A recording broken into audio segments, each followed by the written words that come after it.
Bueno, hola chicos y chicas, ¿cómo están? Yo soy la profesora Alejandrina.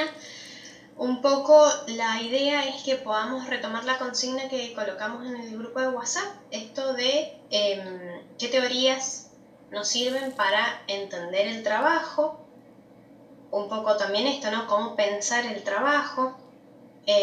Y para esto las invitamos a que traigan a sus memorias sus experiencias de práctica del año pasado, pero también pueden recordar a modo de ejemplo que nos vaya sirviendo como hilo conductor para el análisis del video, otra experiencia de trabajo, ya sea de algún familiar o algún amigo o amiga.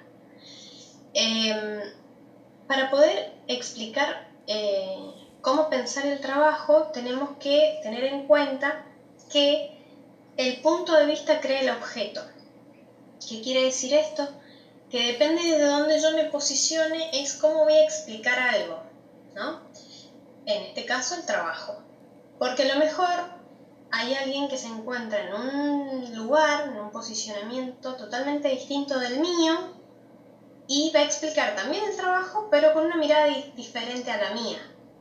Y esto de las distintas posiciones y las distintas miradas para explicar algo tiene que ver con lo que charlábamos en la clase anterior de esto de la subjetividad, ¿no? Depende de aquellas instituciones sociales en las cuales yo he participado y las cuales a mí me han atravesado a lo largo de mi trayectoria de vida, es como yo voy a ir construyendo, ¿no? Esta subjetividad. Entonces pensemos en la institución familia, pensemos en la institución escuela, pensemos en los espacios deportivos, si participo de algún deporte o si soy fanático de algún club o fanática. Pensemos en los espacios de trabajo, pensemos en la historia de nuestra comunidad, cómo difiere con la historia de otra comunidad o de otra ciudad o pueblo.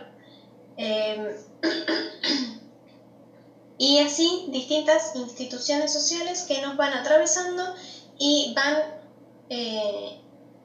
confluyendo en la construcción de nuestra subjetividad a lo largo de nuestra trayectoria de vida.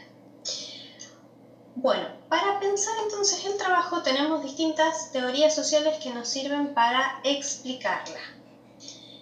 Veamos cuáles son algunas de ellas. Tenemos por un lado el estructural funcionalismo. El estructural funcionalismo es una teoría social que va a decir que el desarrollo del orden social, es decir, de la sociedad, se va a dar de manera equilibrada y ordenada, ¿no? Un poco lo que intenta mostrar esta imagen es cómo cada quien ocupa cierto lugar, una función, y todo se va a desarrollar de manera armónica. El corazón de la estructura del funcionalismo está puesto en que las instituciones sociales, en este caso el trabajo, cumplen una función social, ¿no? Depende del ámbito de trabajo en el cual estemos pensando, es la función social.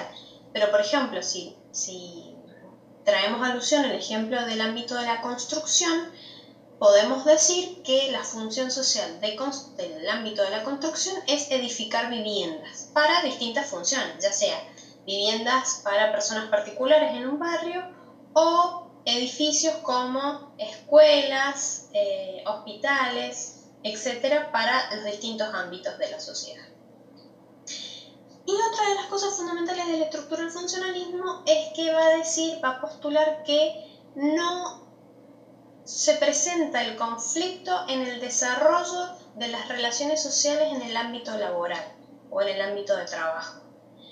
Y si eventualmente existiera algún conflicto, ese conflicto se va a resolver porque es entendido como disfuncional. Esta función social que es equilibrada y ordenada, el conflicto lo que hace es romper con este equilibrio. Entonces inmediatamente se resuelve para que se continúe con esta forma ordenada y armónica del trabajo. En contraposición a la estructura del funcionalismo tenemos las teorías críticas. Dentro de las teorías críticas encontramos la reproductivista y la de resistencia. Hay otras, pero en este momento vamos a hacer alusión a estas dos. Estas teorías críticas son varias, como ven, y lo que tienen en común, por lo cual van a estar aunadas, digamos, en esta concepción general de teorías críticas, es la cuestión del conflicto. El conflicto va a ser aquello que va a estar impregnado en las relaciones sociales. Es decir, van a decir, no hay relación social sin conflicto. Veamos cuáles son las pequeñas diferencias o las diferencias que tienen estas teorías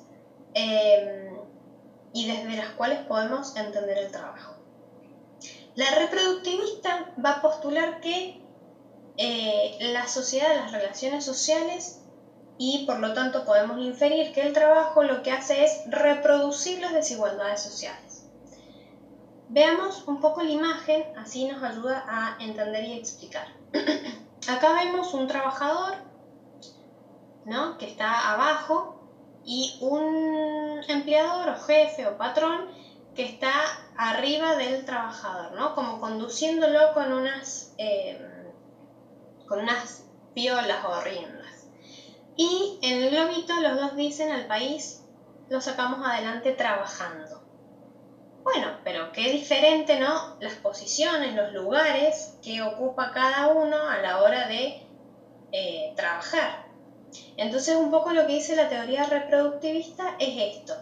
El trabajo lo que hace es reproducir las desigualdades sociales, quienes se encuentran en este posicionamiento de un lugar sumamente privilegiado, de derechos garantizados, ¿no?, de condiciones laborales óptimas, van a seguir en esta lógica. Y aquellos quienes son trabajadores y trabajadoras que no se van a sentir conformes en su espacio de trabajo, ya sea por las condiciones laborales como por la remuneración económica, van a seguir en este espacio.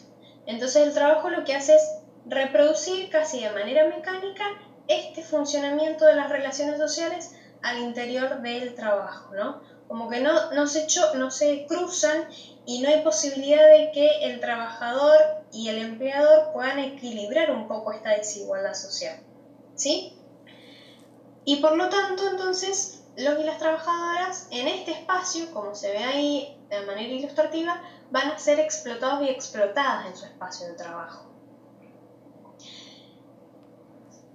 La otra teoría es la teoría de la resistencia.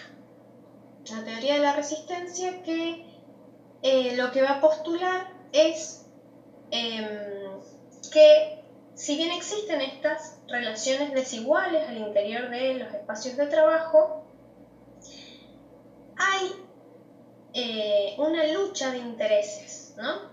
Y en esta lucha de intereses, que tiene que ver justamente con estos posicionamientos, depende de donde yo me ubique, es por qué voy a luchar, cuáles van a ser mis intereses, en detrimento, ¿no?, de los intereses del otro sector. Entonces se va a generar como esta tensión, ¿no?, esta disputa de un sector, de los intereses de un sector por la lucha de los intereses de otro sector.